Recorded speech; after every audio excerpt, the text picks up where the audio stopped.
Zuzka, predpokladala si takto pred rokom, že tu budeš sedieť ako kandidátka na najvyššiu stavnú funkciu? Dobrý večer, ďakujem za príjemné privítanie. Samozrejme, že nie.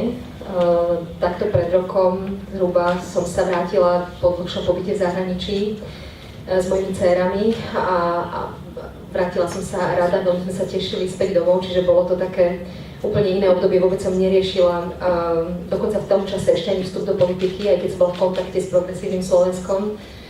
Tešila som sa naspäť domov, na krajinu, v ktorej žijem. Bolo zaujímavé sledovať trošku z odstupu a zo zahraničia, to je vždy celkom užitočné, mať odstup od seba aj od vecí, ktoré bežne riešime. Takže určite nie, bola to pre mňa úplne iná životná situácia.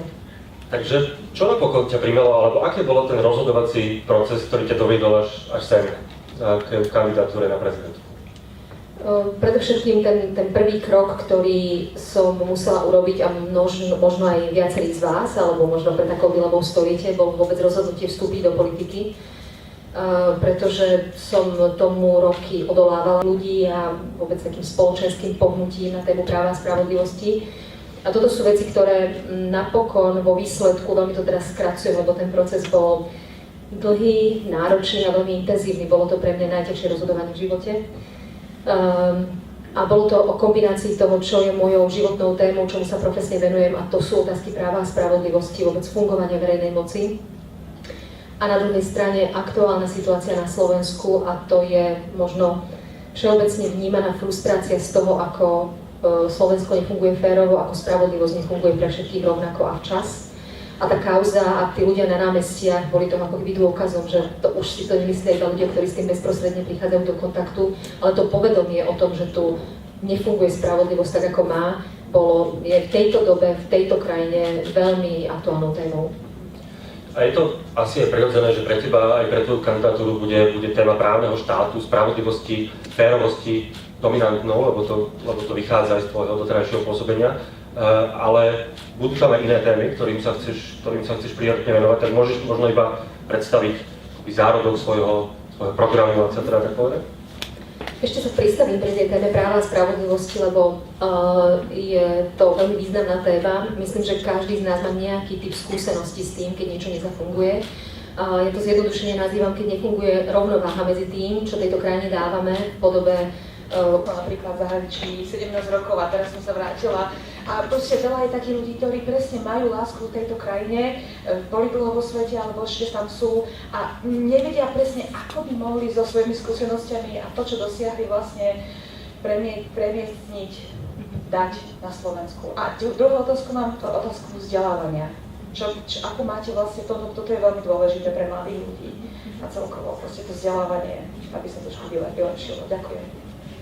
K tej prvej otázke, ona je možno, že taká aj širšia alebo všeobecnejšia, ako by každý z občanov mohol so svojou životnou skúsenosťou, niekto zo zahraničia, niekto zo Slovenska.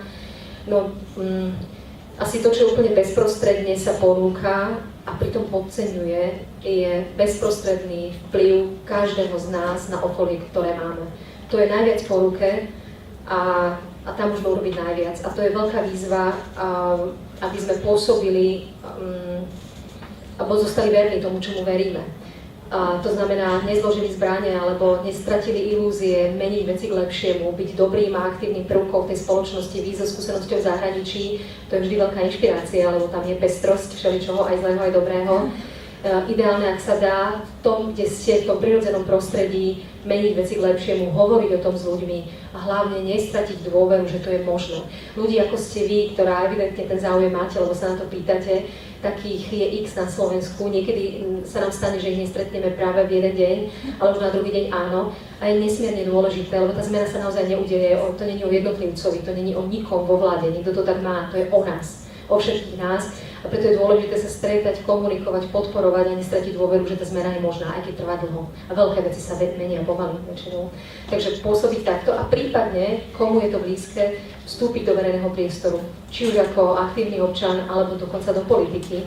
Lebo áno, politiku všetci sme, teda aj ja donedávna som odmietala, pretože to je ten špinavý priestor, ale on je taký, aký ho robia ľudia. Keď tam pôjdu slušní a poctiví ľudia, tak bude taká. Takže ak má niekto chuť a ambíciu, v kombinácii s jeho životným príbehom, skúsenosťou, profesiou, tak to berte ako pozvánku vstúpiť do politiky a vymeniť tie percentá slušných a iných. A druhá otázka, vzdelávanie je úplne kľúčová vec. Samozrejme, keď ja som spomenula tie priority, to neznamená, že iné oblasti nie sú dôležité. Vzdelávanie riešime v rámci Progresívneho Slovenska, ktorého som členkou. Je to jedna z obrovských a dôležitých tém, najmä v súvislosti s veľkými zmenami, ktoré nás čakajú, technologickými zmenami, vôbec zmenami v tom, ako bude vyzerať trh práce o pár rokov. Veci hovoria o tom, že zanikne 30-40% pročná vec. Čo sa týka tej pomoci, teraz je fáza zberu podpisov, takže to, čo je veľmi nápomocné, a v tomto je Progresívne Slovensko absolútne pre mňa podporou a oporou. A budem vďačná aj každému z vás, komu je to blízke. Hárok sa dá stiahnuť na webovej stránke zuzanačaputová.sk, takže dajú sa zbierať podpisy a poslať ten hárok potom na príslušnú tam uvedenú adresu. Samozrejme, dá sa pomôcť finančne, je tam transparentný účet, aby bolo vidieť, odkiaľ a kam tie peniaze idú na kampaň, takže aj toto je forma pomoci. Ale možno úplne najdôležitejšie je, aby to, čo som naznačila v tej predchádzajúcej odpovedi, ak som vám sympatická ja ako kandidátka alebo iný demokratický kandidát a túžite po zmene na Slovensku a máte možnosť byť súčasťou tej zmeny, tak nestraťme dôveru, pričinme sa o to, buďme spolu v tej zmene a pomôžme si a potom to pôjde.